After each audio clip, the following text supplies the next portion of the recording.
Live from New Delhi, you're watching DD India Global. We'll get you top stories from India and the region. I am Tanvi Taneja, and for news from the rest of the world, I'm joined by my colleague in Washington, D.C., Jagriti Dave. Good to see you, Jagriti. Good to see you, Good to see you too, Tanvi. It's 10 a.m. here in Washington, 3 in the afternoon across Central Europe. Coming up in the next 30 minutes, reaction to the news of WikiLeaks founder Julian Assange's plea deal. 2 years on after the end of Roe v. Wade, how has America changed after the end of the federal right to an abortion? We'll be live with correspondents around the world on these stories. But first, the headlines. At least 10 people shot dead as police opened fire on demonstrators trying to storm the Kenyan parliament. Protesters demand President Ruto's resignation over proposed tax hikes. WikiLeaks founder Julian Assange lands in Thailand en route to Saipan, where he is set to plead guilty for violating the US espionage law after he was earlier released from a UK prison. Russia calls the International Criminal Court's arrest warrant for former Defense Minister Sergei Shoigu legally meaningless and part of a hybrid war against Moscow. Ukrainian President Zelensky welcomes the warrants. And South Korea again, reports of more apparent trash balloons floated by the North. President Yoon Suk-yeol calls North Korea's balloon activities despicable and irrational provocation.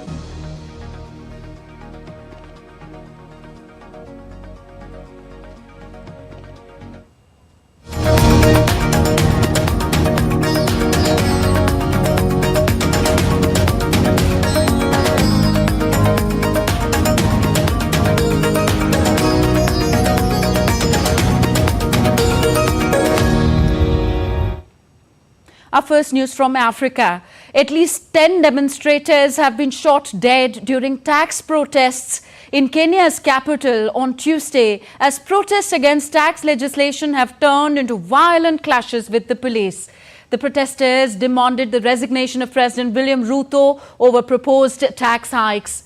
Protesters vowed to reject outright the government's new finance bill to raise taxes and lighten the debt costs. Kenyan police opened fire on demonstrators trying to storm Kenya's legislature, and sections of the parliament building were set ablaze. Police opened fire after tear gas and water cannon failed to disperse the crowds storming the parliament compound. Similar visuals came from President William Ruto's hometown in Western Kenya, where protesters filled the streets and many businesses were closed over fear of violence when Kenyan police fired tear gas to disperse the angry crowds in Eldoret. In another development, Kenyan authorities threatened to shut down a private broadcaster over its coverage of the nationwide protests against the new tax measures. So these chaotic scenes coming from different cities of Kenya, and for more, we are joined by Isabel Nakiria, who joins us from Kampala now. Isabel, these are very chaotic scenes we are seeing from different parts of Kenya. Could you tell us more about what the protesters are demanding over the proposed tax hikes?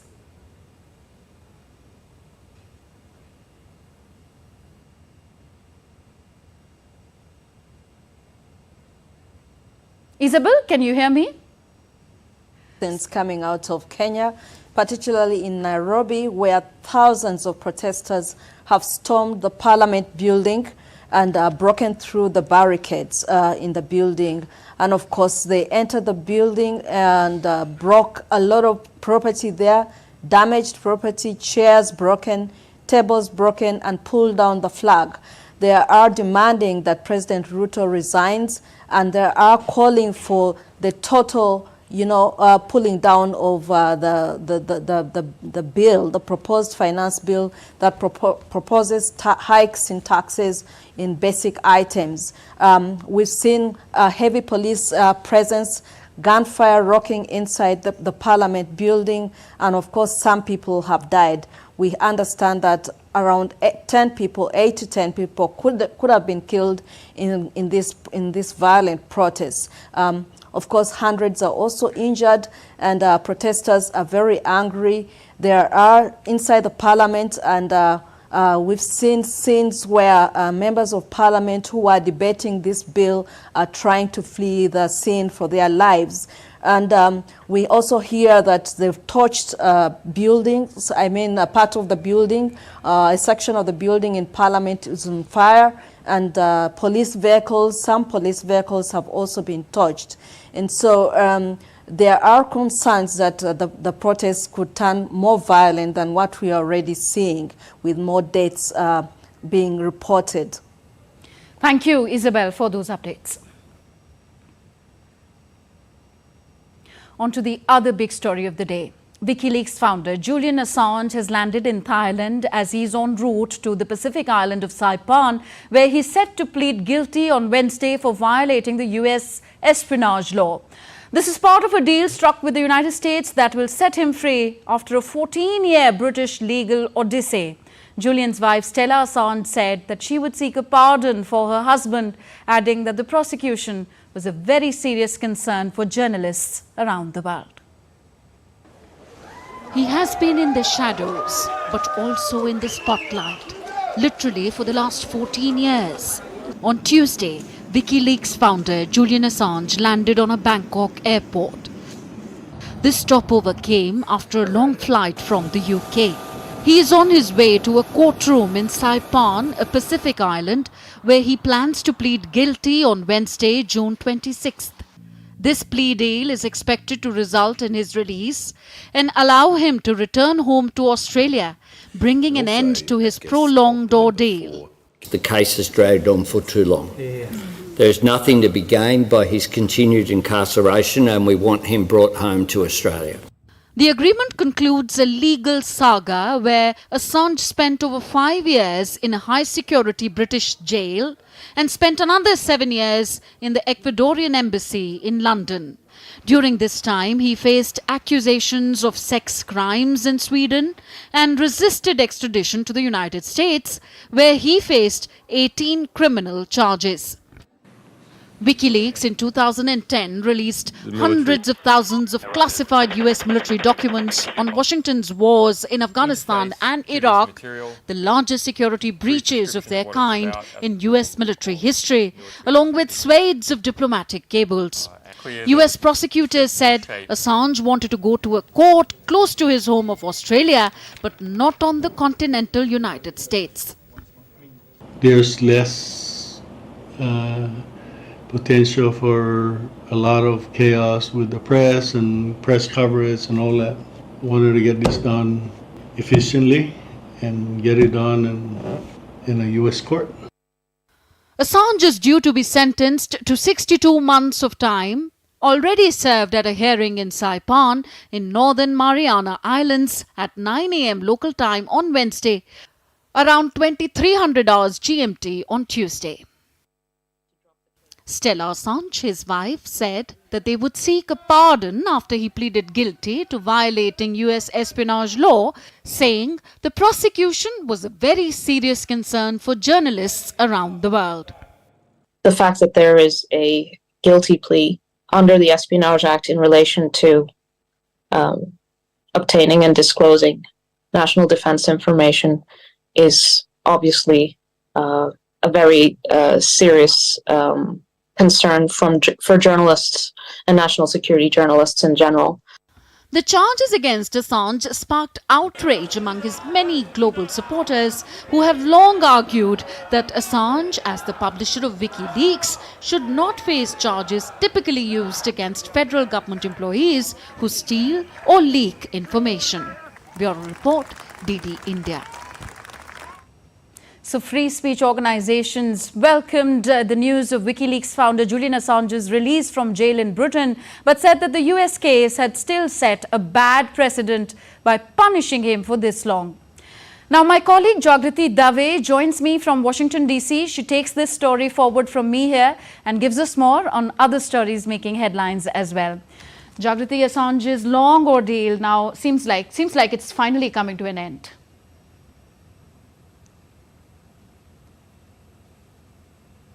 Yes, Tanvi, and there's been a lot of opposing reaction to this news.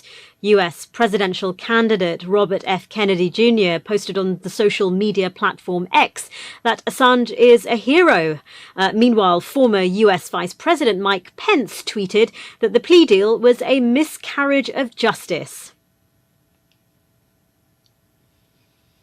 Speaking to the Reuters news agency, Alan Rusbridger, former editor of Britain's Guardian newspaper, welcomed the release of Julian Assange from British jail, but said the plea deal could set a bad precedent for journalism. He also said it was, quote, pretty disturbing that espionage laws were being used to target those who revealed uncomfortable information about states. Was enough. I'm pleased that he's been released. I'm sorry that it's taken a plea on a charge of espionage, because I don't think actually anybody thinks that what he was doing was espionage. But he's been in jail for long enough, and I hope that's the end of his potential. I hope that's the end of his own the punishment for what he did. DD India's Caroline Malone joins me from here in Washington, DC. Caroline, where is Assange now and what's the latest? Well, from what we're reading on social media from his wife's account, he has now left Thailand. He's on his way to Saipan for this court case in which he's due to receive sentencing on Wednesday. Now, importantly, even though he's due to receive sentencing, he is not likely to get any jail time because he has served so much time in jail and behind the doors of the Ecuadorian embassy before that. He was there for 7 years and then in Belmarsh jail in the United Kingdom for 5 years. That is a high security jail in which he was not given any bail because he was deemed to be a flight risk. Now, we've got to this point, it seems, because the Australian Prime Minister, Anthony Albanese, made an appeal back in April to President Joe Biden, asking him to come to an agreement to help release Assange. It seems it's taken a few months to have some behind-the-scenes diplomatic conversations to get to this point. But essentially now Assange has agreed to plead guilty to that one count. But importantly, 17 other counts that he was initially charged with have been dropped as part of this plea deal. So really, in some ways, an important success for Assange to get to this point and to have 17 of the 18 charges against him dropped. Of course, he's a very divisive figure, though. Many people either see him as someone that violated the national security of the United States. That dates back to when he started the WikiLeaks platform, and he received a lot of information, a lot of leaks from Chelsea Manning, who's also become notorious. That included US military and diplomatic cables that a lot of people have said violated national security and have led to this Espionage Act charge that he's now been found guilty of and has pled guilty to. On the other hand, though, you have many people in the world who view him as a hero, who think it's important that this information was out there. They see him as a journalist and they think that under journalism rules, he should be protected for that. So they think that he shouldn't have had to do all this time in prison as he has had to do. And you can be sure that not just the US authorities, but many people will be watching his journey going forward. In fact, his wife has shared openly their concern for his safety and asked people to continue to watch his flight, now going from Thailand to Saipan, and then after the court case, due to go from Saipan back to Australia, his homeland, where Albanese has said he will be welcomed, but of course some of the details still need to be worked out. Thank you for that update, Caroline. That was Caroline Malone reporting from Washington. Next today, the United States is marking the second anniversary of the Supreme Court's controversial decision to end the constitutional right to abortion by overturning the Roe v. Wade ruling. Pro-life and pro-choice demonstrators gathered outside the Supreme Court, and abortion has become a major issue in the upcoming presidential election, in which the incumbent Joe Biden will be facing former Republican President Donald Trump. Meanwhile, Mr. Biden has released a campaign video saying that he will restore Roe v. Wade. And so let's understand the connection between this issue and elections, because Joe Biden has been very clear. When Congress puts back in place the protections of Roe versus Wade, he will sign it into law. The European Union has opened membership talks with Ukraine and Moldova in Luxembourg. The talks come after the EU assessed Ukrainian legislation for reforms to meet the bloc's requirements. With the start of these talks, the European Union is signalling that both countries are on a path towards greater integration with the West. Now, Ukraine's Prime Minister has arrived in Luxembourg to officially start accession negotiations with the European Union. Russia's Security Council has described the International Criminal Court's arrest warrant for former Defense Minister Sergei Shoigu as legally meaningless and part of a hybrid war against Moscow. The ICC issued arrest warrants for Shoigu, who is now Secretary of the Security Council, and for the Chief of Russia's General Staff for alleged crimes committed during what Moscow calls its special military operation in Ukraine. Ukrainian President Volodymyr Zelensky welcomed the court's decision to issue arrest warrants against Russian military officials for strikes on Ukrainian civilians and infrastructure. Israel's Defense Minister Yoav Gallant held talks with US Secretary of State Anthony Blinken in Washington on Monday. Gallant discussed the next phase of the Gaza conflict and escalating hostilities on the border with Lebanon. US Secretary of State Anthony Blinken pressed the Israeli Defense Minister on the need for Israel to swiftly develop a robust post-conflict plan for Gaza and ensure that the tensions with Hezbollah on Israel's northern border do not escalate further. And that's it from me here in Washington. Back to you in the studio, Tanvi. Thank you very much, Jagriti. Jagriti Davi joining us all on DD India Global from Washington, D.C. Still to come on the show. UK's King Charles welcomes Japan's Emperor Naruhito and Empress Masaka for a state visit in London. And China has chained 6 lunar probe lands safely on Earth, marking the first attempt to bring back samples from the moon's far side.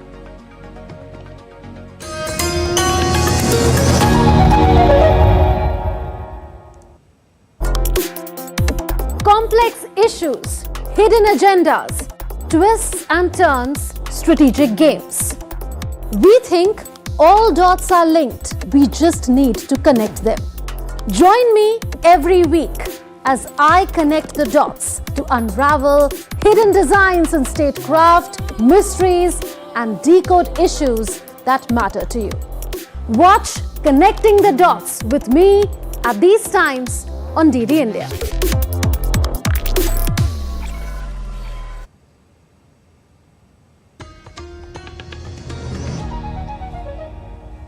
Welcome back. You're watching DD India Global. I am Tanvi Taneja.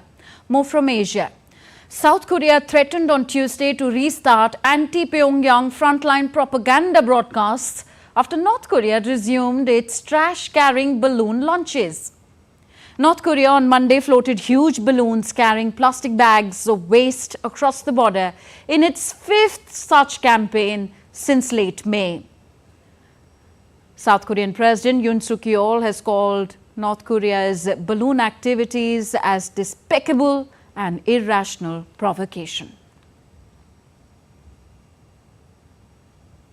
Further west, Prime Minister of India Narendra Modi had a telephonic conversation with President of Kazakhstan Kassym-Jomart Tokayev on Tuesday. Taking to social media platform X, Prime Minister Narendra Modi wrote, and I quote him, "Had a good conversation with President of Kazakhstan Kassym-Jomart Tokayev, thanked him for the warm wishes on the success in the elections, reiterated the commitment to advance our strategic partnership with Kazakhstan, conveyed India's full support for the success of the upcoming SCO summit."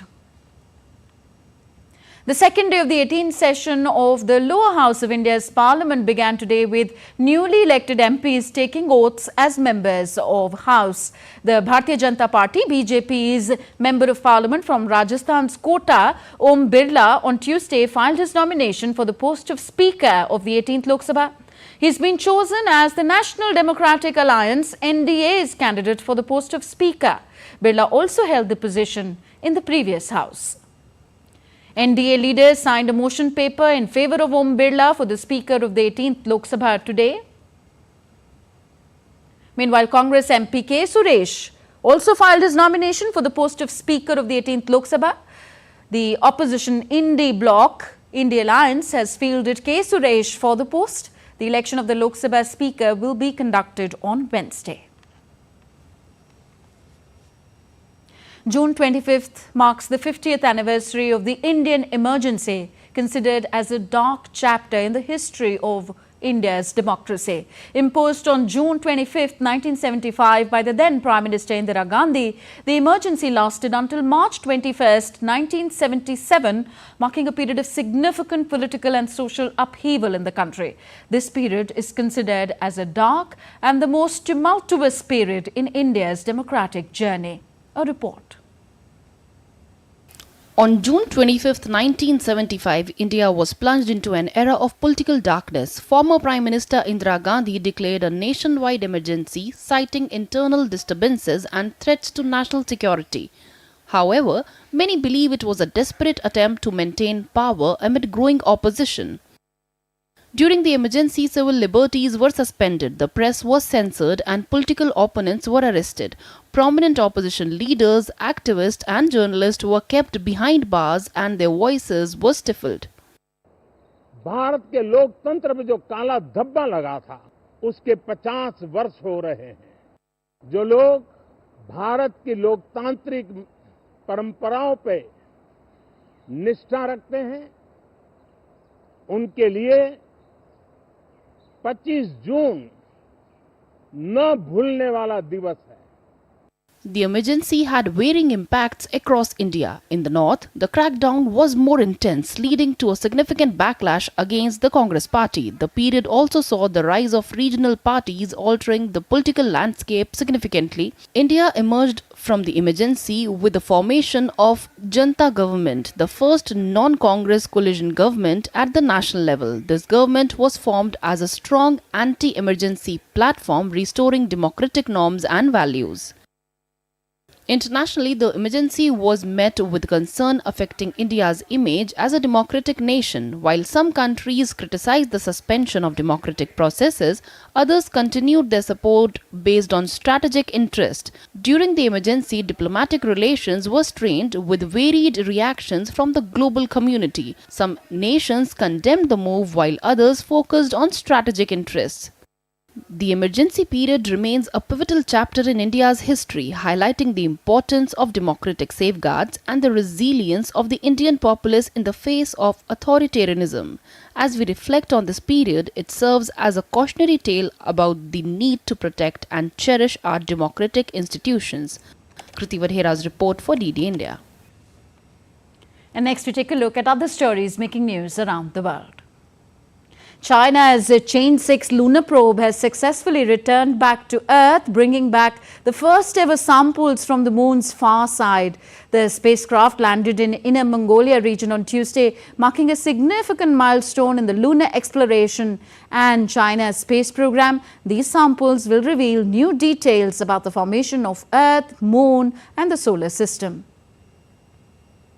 Britain's King Charles and Queen Camilla welcomed Japan's Emperor Naruhito and his wife Empress Masako to London on Tuesday. Emperor Naruhito and Empress Masako are to attend a banquet hosted by the king, lay a wreath at the Westminster Abbey and tour one of Britain's premier biomedical research institutes.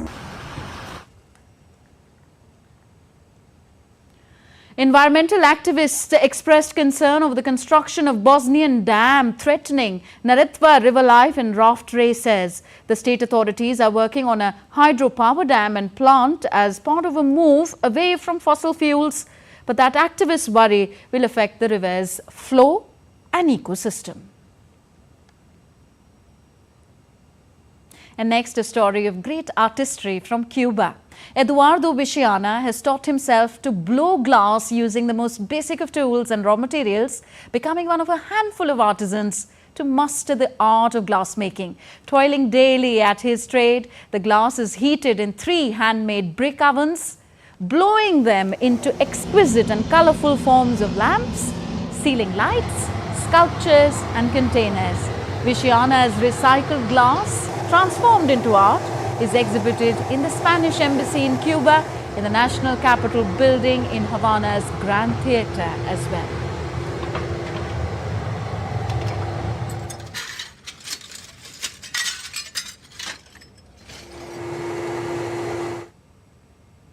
So that's it for this edition of DD India Global. Do let us know your thoughts on the news of the day. Connect with us on our different social media handles at DD India Live. And for those on the go, you can catch all the latest news and updates on our DD India mobile app. The app is available on both Android and iOS platforms. You can scan the QR code on the screen to download now. We'll be back with more news as it breaks here on DD India. I'm Tanvi Taneja from my entire team here in New Delhi. Thank you for watching. Namaskar.